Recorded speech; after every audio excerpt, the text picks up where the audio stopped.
You stand up, you walk into the kitchen with total purpose. And the second you cross the threshold, it's gone. Whatever you came for has simply vanished, like it was never in your head at all.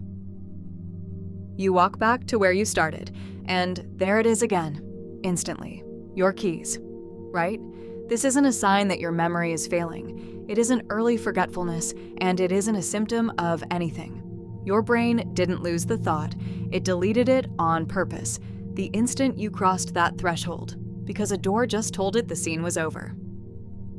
Here's the part that should genuinely surprise you.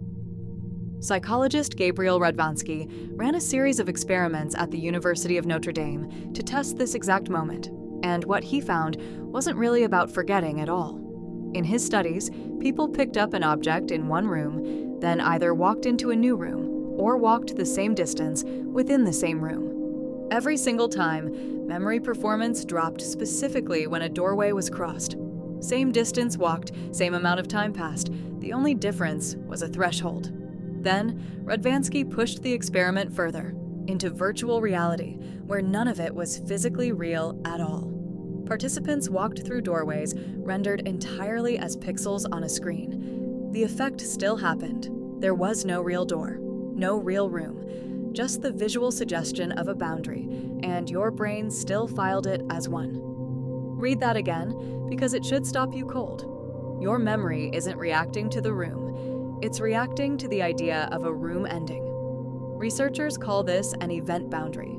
Your brain, it turns out, doesn't store your day as one continuous stream. It chops experience into discrete chapters, and every time you cross a meaningful threshold, physical or purely visual, it appears to close the current chapter and open a new one. The intention you were holding, get keys, doesn't automatically transfer across that boundary. It gets left behind, filed under a chapter that just closed. This reframes something people have quietly worried about for years. You're not losing your memory when this happens. You're watching your memory do something almost administrative, closing a folder a little too efficiently before you'd finished pulling out what you needed from inside it. So, why would your brain be built to slam doors shut on its own filing system like this? Some researchers argue this segmentation exists precisely because the alternative would be worse. A mind that treated every second of your day as one undivided, endless memory would drown in irrelevant detail almost immediately, chopping experience into chapters, discarding what belonged only to the last room, appears to be a feature that keeps your working memory lean enough to function. The doorway effect isn't your memory breaking. It's your memory aggressively taking out the trash and occasionally throwing away something you still needed. Here's a question worth sitting with. If your brain treats spatial boundaries as memory boundaries, even when they're not real, what does that say about how flimsy the thread actually is? The one holding your intentions to the moment you formed them. It suggests something almost uncomfortable. Intention, on its own, is fragile. It was never built to survive a scene change unless something anchors it there. There's a practical twist hiding in this research too, one most people never hear.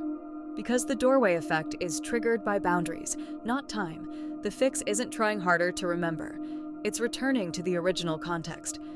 Radvansky's research and related work on context-dependent memory suggest that walking back to the exact room where the intention formed, standing where you were standing, can reliably reactivate it, sometimes instantly, precisely because you've recreated the chapter your brain filed it under.